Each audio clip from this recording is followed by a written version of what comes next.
Assalamualaikum warahmatullahi wabarakatuh.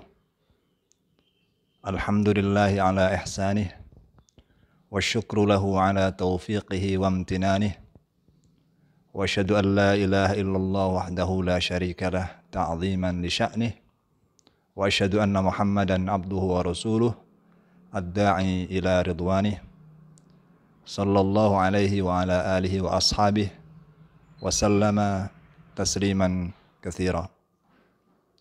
Para pemirsa sekalian yang mudah-mudahan dirahmati oleh Allah Subhanahu wa taala. Ramadan telah berlalu dari hadapan kita. Kita meninggalkan bulan yang penuh kebaikan dan keberkahan itu.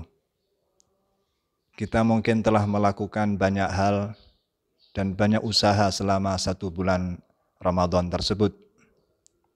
Mungkin ada yang sangat maksimal, ada pula yang mungkin biasa-biasa saja.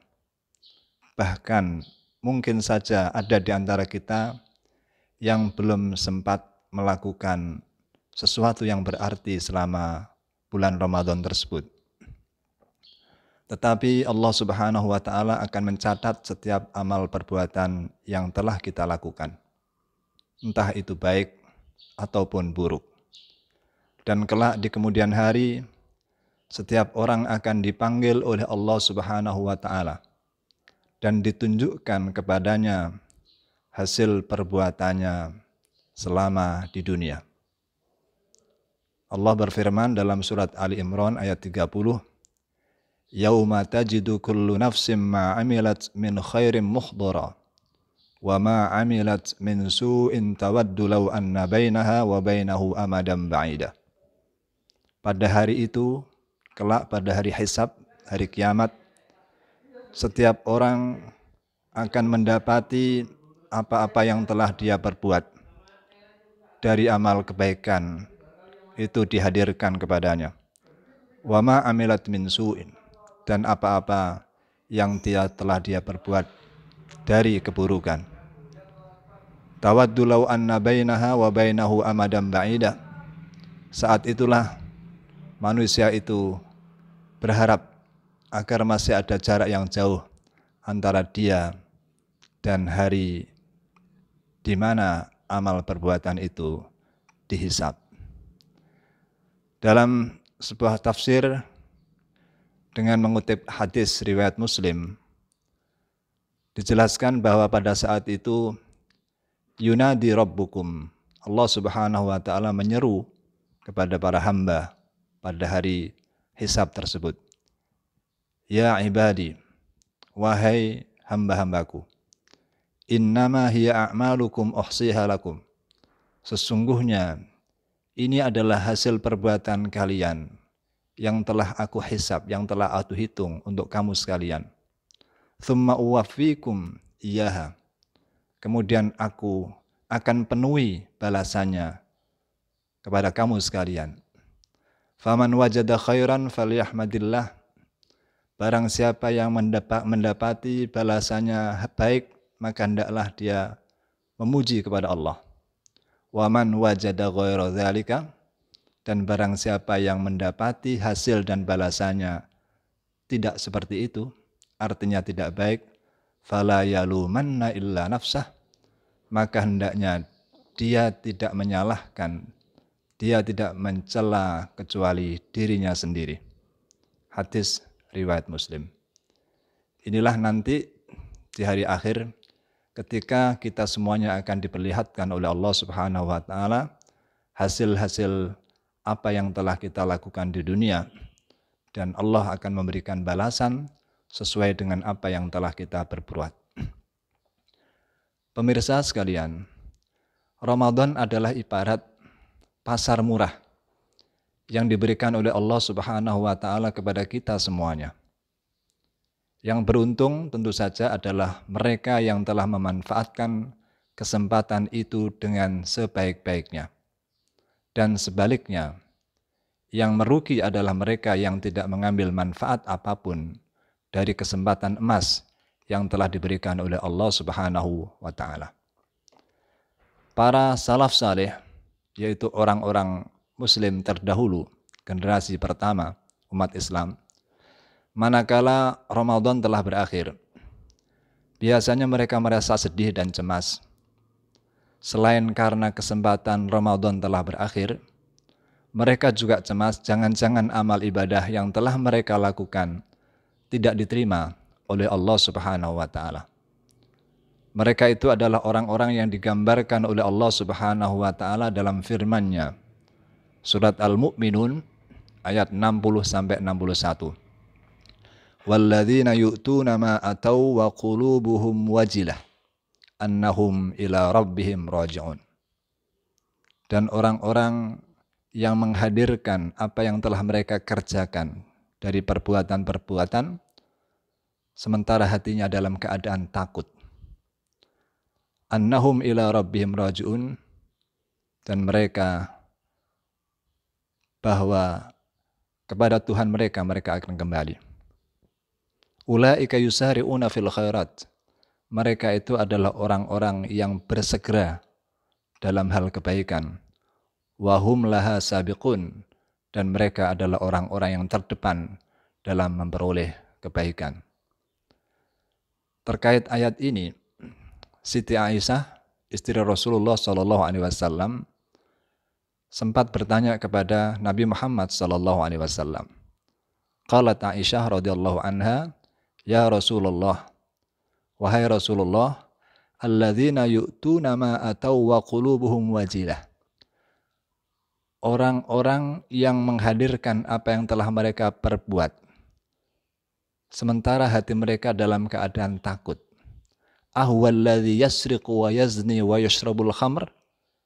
Apakah mereka itu adalah orang yang mencuri atau minum khamar atau mungkin berzina, wa huwa yakhafullah azza wa jalla, lalu mereka merasa takut kepada Allah Subhanahu wa taala akan akibatnya?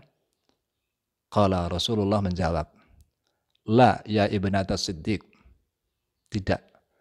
Bukan mereka, bukan orang-orang yang berbuat maksiat itu yang merasa takut saat itu.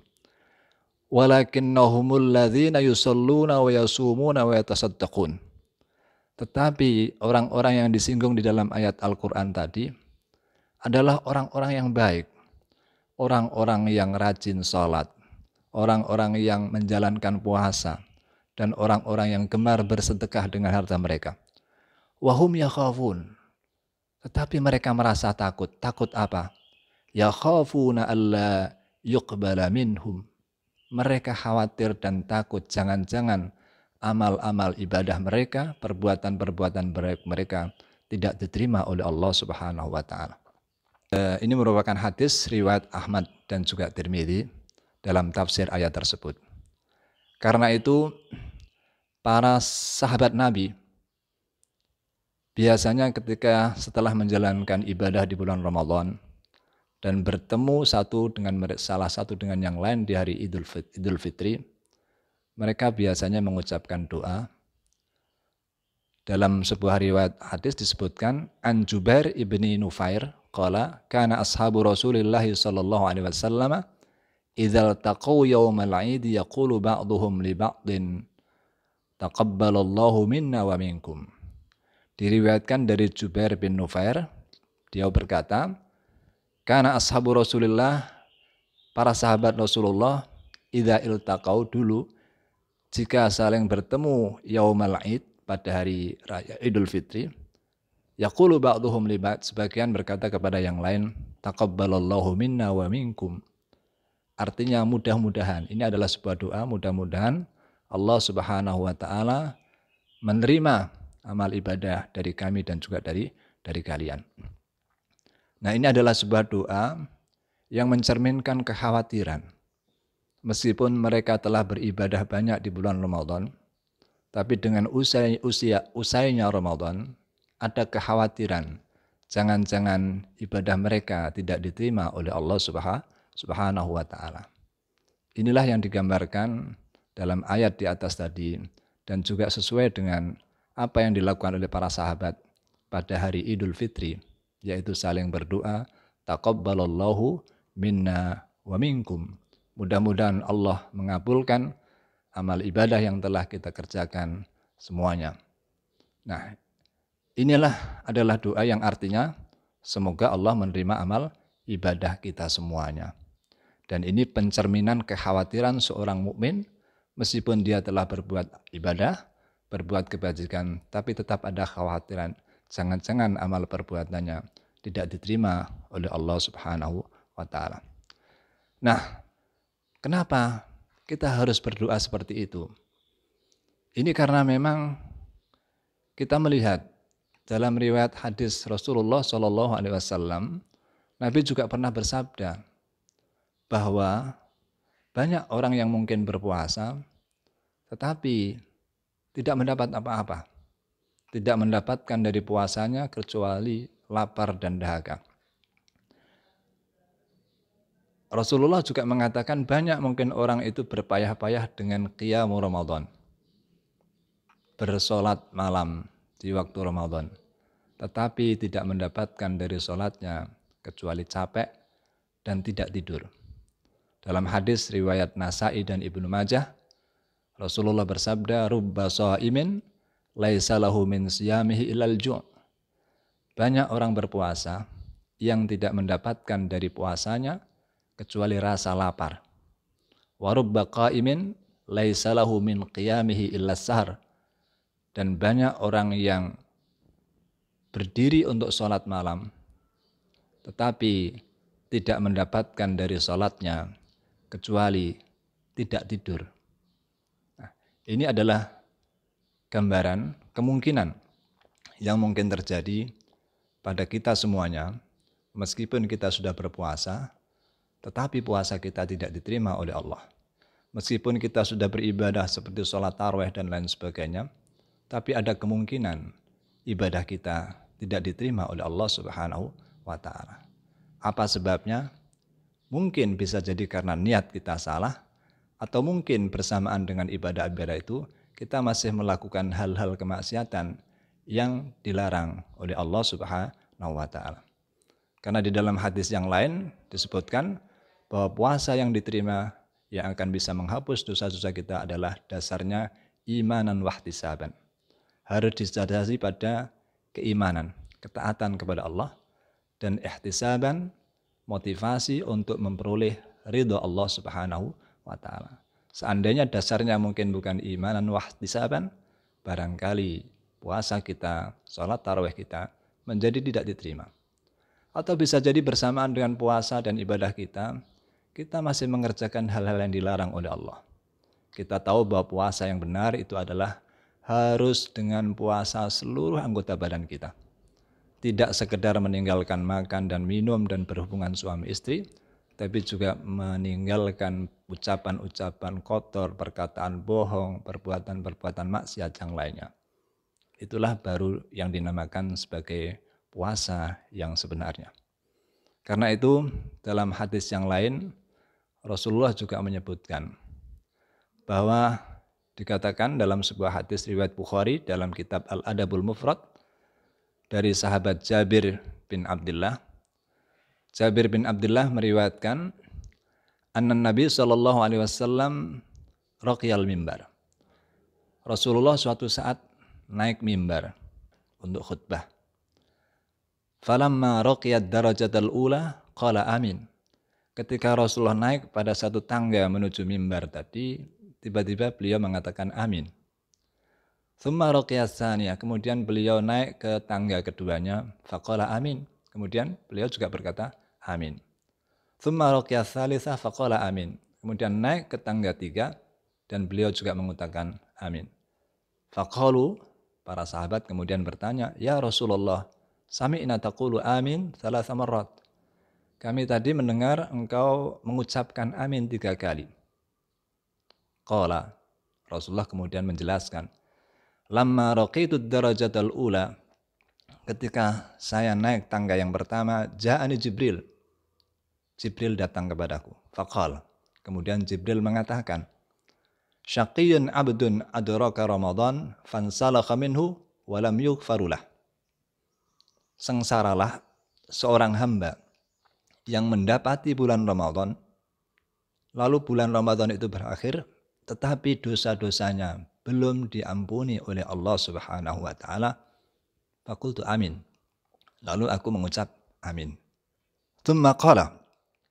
Kemudian Nabi berkata, yang kedua, syaqiyun abdun adraka walidayhi aw ahadahuma falam yudkhilahul jannah. Sengsaralah seorang hamba yang mendapati kedua orang tuanya atau salah seorang di antara kedua orang tuanya dalam keadaan sepuh, falam yudkhilahu al-jannah, tetapi keberadaan dua orang tua yang sepuh tadi tidak mampu membawanya ke surga. Ini artinya karena orang tua yang sudah sepuh ini memerlukan bimbingan, memerlukan perawatan dari anak-anaknya. Dan ketika anak bersabar dan mampu merawat orang tuanya yang sudah sepuh, itu adalah jalan menuju surga. Maka merugilah seorang hamba yang mempunyai orang tua yang sudah sepuh, yang membutuhkan perawatan, tetapi dia merawatnya sehingga dia tidak membawanya ke surga. Nah, ini adalah kerugian yang kedua. Faqultu amin. Kemudian Rasulullah mengatakan amin. Tsumma qala, kemudian Jibril mengatakan untuk yang ketiga kalinya, syaqiyun abdun dzukirta indahu falam yusalli alaika. Sengsaralah seorang hamba yang namamu disebutkan di hadapan dia, tetapi dia tidak bersolawat untuk kamu. Fakultu, kemudian aku mengatakan amin. Ini hadis riwayat Bukhari. Nah, di antara tiga orang yang merugi ini, salah satu yang pertama tadi disebut adalah orang yang mendapati bulan Ramadan, tetapi sampai Ramadan berakhir, dosa-dosanya tidak diampuni oleh Allah. Nah, ini termasuk orang yang merugi. Karena apa tidak diampuni? Ya, karena dia tidak memanfaatkan kesempatan Ramadan itu dengan amal-amal ibadah yang diperintahkan. Mungkin tidak berpuasa, atau mungkin puasanya tidak baik, tidak memanfaatkan ibadah-ibadah yang lain yang diperintahkan, sehingga pada akhir Ramadan dia belum mendapatkan apa-apa dari keberkahan bulan Ramadan. Para pemirsa sekalian, rahimakumullah, maka setelah Ramadan ini kita berharap bisa istiqamah dalam ketaatan dan kebaikan. Orang mukmin sejati adalah orang yang selalu istiqamah dalam berbuat baik. Berbuat baik itu harus sepanjang waktu dan di setiap tempat dan di setiap keadaan. Bertakwa kepada Allah itu di mana saja dan kapan saja. Ittaqillaha haitsu ma kunta. Bertakwa, berbuat baik tidak dibatasi oleh waktu tertentu atau tempat tertentu. Karena yang kita sembah itu adalah Allah Subhanahu wa taala yang justru menciptakan waktu, tempat, dan segalanya.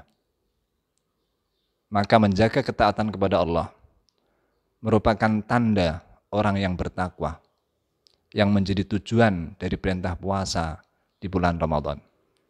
Dan kebaikan-kebaikan masih banyak menanti kita di luar Ramadan. Karena itu, setelah Ramadan ada baiknya kita menjaga tradisi-tradisi baik, amal-amal soleh yang sudah kita latihkan selama bulan Ramadan. Pertama-tama yang tetap harus kita jaga adalah menjaga ibadah-ibadah, amalan-amalan yang fardu. Jangan sampai ditinggalkan. Terutama sholat fardu. Bahkan kalau bisa diusahakan kita tambah dengan sholat sunnah. Sholat fardu pun kita usahakan berjamaah. Itu akan lebih bagus.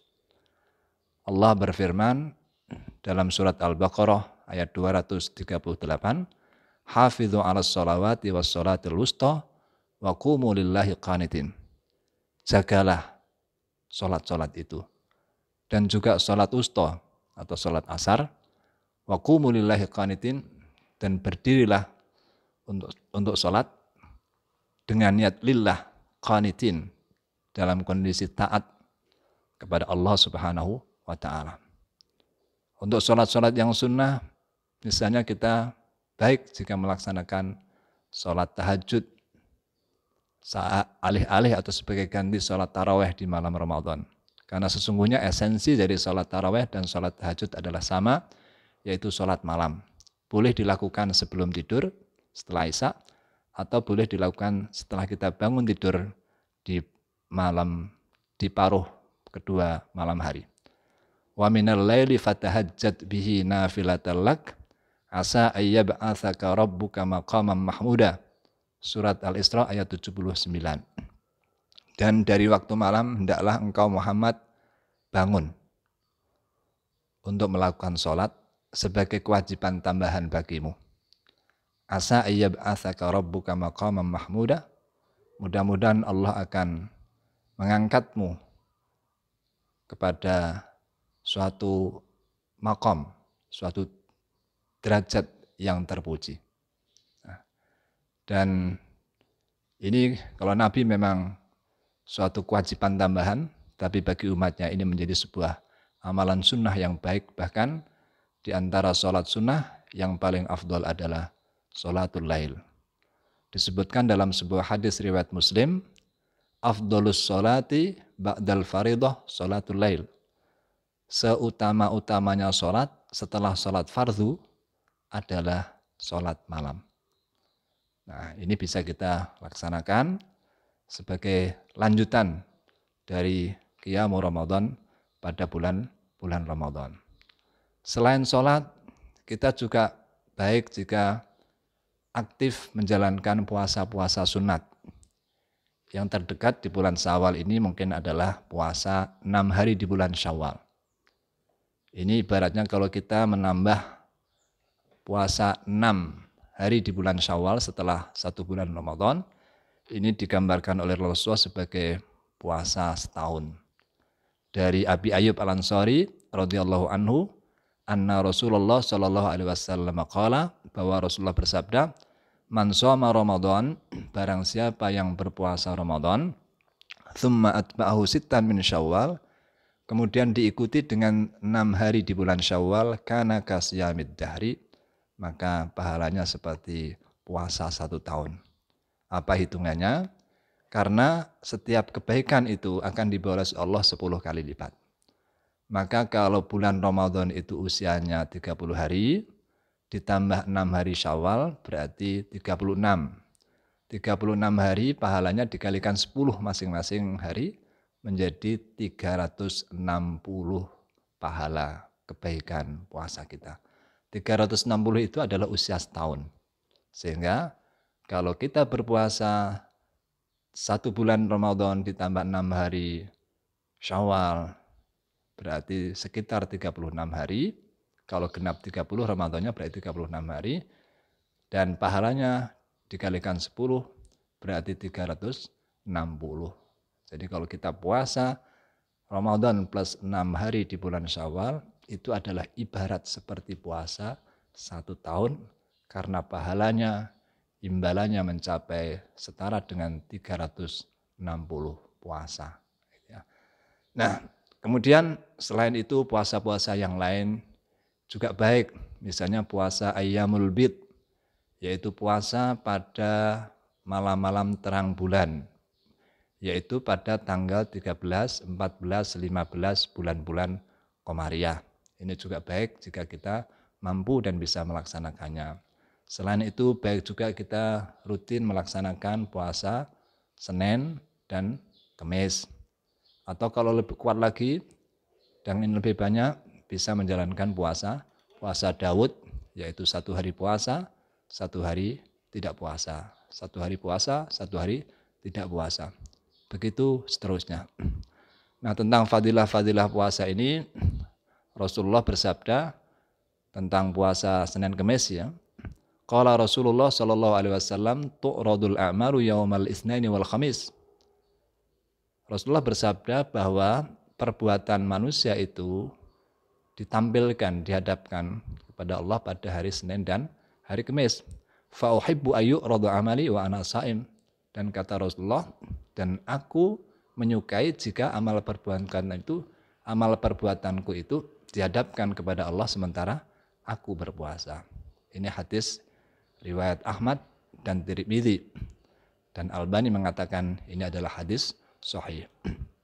Tentang fadilah saumu Daud, sehari puasa sehari tidak, dalam sebuah hadis Bukhari dan Muslim dikatakan an Abdullah bin Amr radhiyallahu anhuma anin Nabi sallallahu alaihi wasallam qala, dari Abdullah bin Amr bahwa Rasulullah berkata atau bersabda, inna afdhalas siyami siyamu Daud, sesungguhnya seutama-utamanya puasa itu adalah puasa Daud. Bagaimana?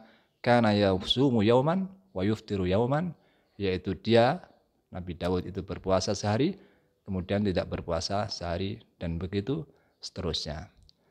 Mudah-mudahan dengan uraian ini kita bisa mengambil hikmah yang banyak tentang apa yang telah kita lakukan di bulan Ramadan, dan kemudian apa yang semestinya kita lakukan setelah berakhirnya Ramadan.